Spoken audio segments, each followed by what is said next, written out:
Hello, fellow humans. Have you ever heard of the Canadian Revolution? Why am I here?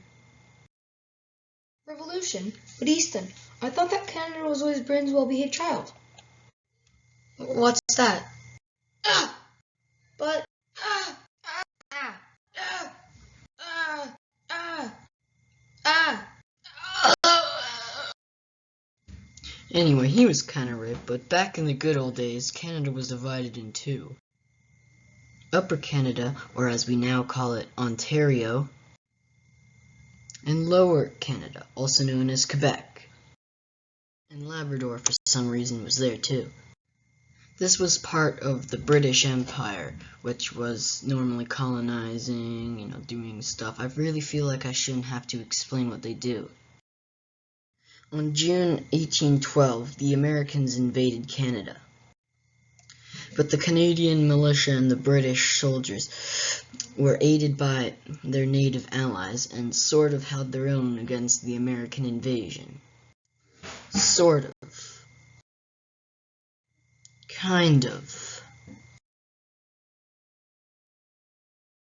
As for the most part, the American invasions of Canada were fairly unsuccessful. They did manage to destroy the Native American Confederacy that was allied with the British, leading them to be destroyed and betrayed at the Treaty of Ghent. If my channel expands, I will probably do a video on the War of 1812, so. Skipping ahead to the 1830s, however, Lower and Upper Canadians are all of a sudden in revolt.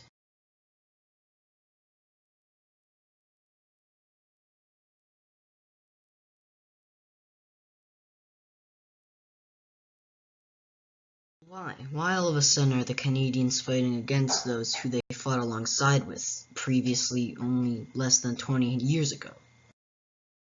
Well, you see.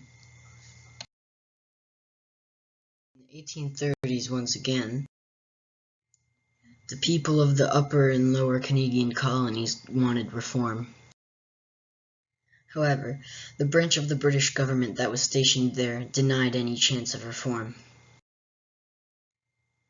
which led for tension to arise on the Canadians and the British. Easton! Enough with these dumb stereotypical little drawings that have nothing to do with your video! And get on with the garbage content that I made the mistake of watching!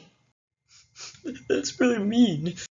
The point I'm getting at is that the British were assimilating the French Quebecois who did not want to speak English, and denying everyone else the chance of reform.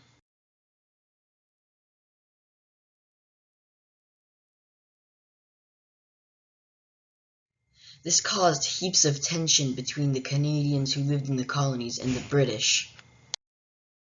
Tension would turn into anger. And all that anger came to a head when protesters in Montreal were shot.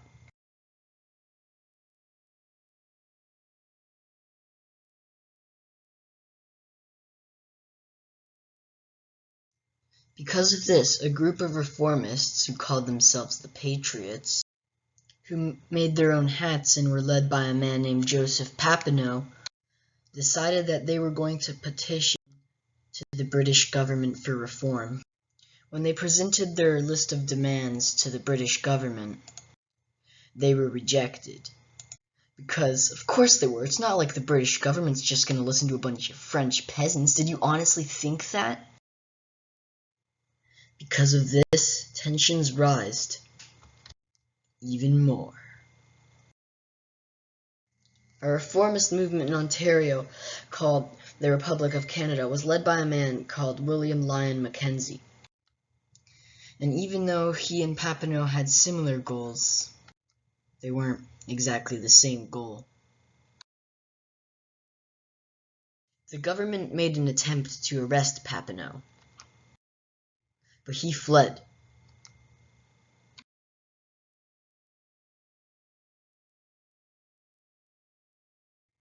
To the United States of America.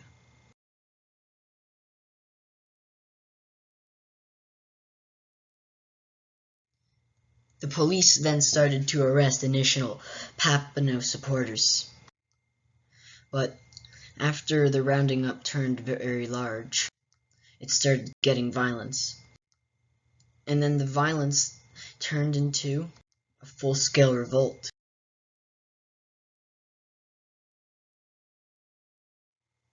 Meanwhile, the Ontarians, or Upper Canadians, seeing their neighbors' revolt in full swing, they then decided they wanted to join in the fun, and so they did. Imperial bastard, rebel scum. Damn, boys. Pew! No, pew! We gotta get one of those. Thing is about starting a rebellion, unless you're a general in ancient Rome, your troops are probably not going to be professional.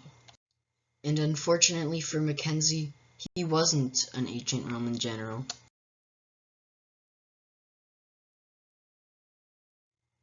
And so his brave army of volunteers was smashed, dealing only 5 casualties to the British. One of them dead, which is sad, very sad. Though they were outnumbered, that's a pretty bad excuse. Meanwhile in Quebec, things weren't going too hot. Though they had a nice victory, like at the Battle of St. Denis where they destroyed a small British garrison, they were getting demoralized by the very long and cold winter ahead. The Lower Canadian rebels would be destroyed at the Battle of St. Eustache. The Lower Canadian rebels numbered around 200. The British had 1,500. They were commanded by a man called John Colborne, and on the Lower Canadian side, a man named Jean-Olivier Chenière. During the battle, the British opened fire upon the Lower Canadians with their artillery, which caused devastating losses. So the Lower Canadians, well, the vast majority of them, fled inside of a church. Then the British garrison attacked the small rebel garrison and destroyed it. They then proceeded to encircle the church and burn it down.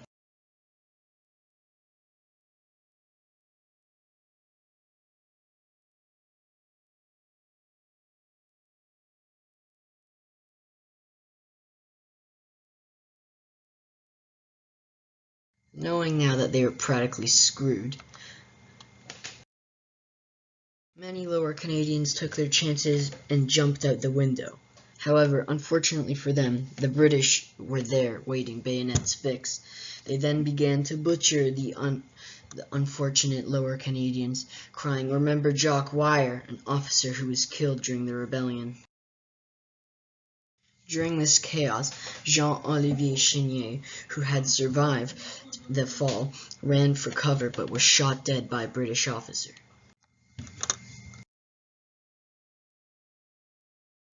The battle was a decisive government victory, as you can see here, with losing only 3 men while killing 70 and taking 120 captive.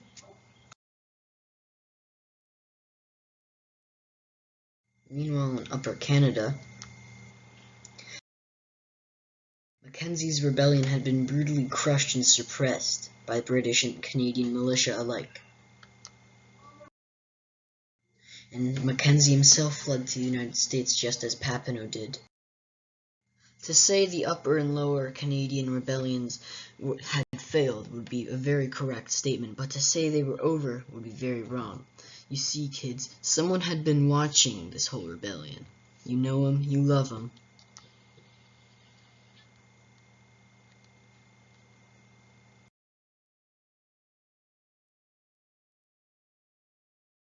Yes, Uncle Sam. You see, kids, Uncle Sam had taken a great interest in this.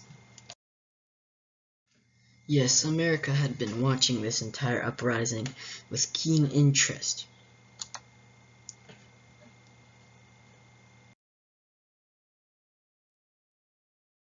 You see, the War of 1812, its sole purpose was manifesting destiny, which is conquering land, and also killing the natives.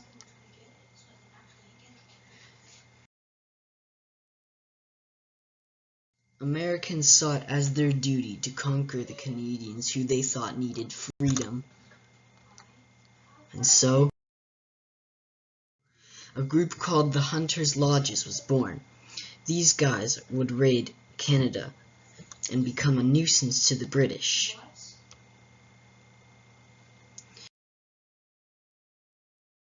And then, on one raid, when they invaded Canada, the British brutally suppressed and crushed them, killing most of them. And that's it, kids. Be sure to like and subscribe. This is History with Easton. I don't think I'm ever going to animate with JS Paint again because it's a piece of garbage, but if anyone really cares to watch this, I would like it if you would vote on my next video to make, because this has just been an agonizing experience. And not all of it may be true, because, you see, the battle part, even though most of it is correct, a lot of it wasn't, because there's not a lot of sources on this stuff. It's as if it's been erased by the British government. So, yeah, be sure to like and subscribe.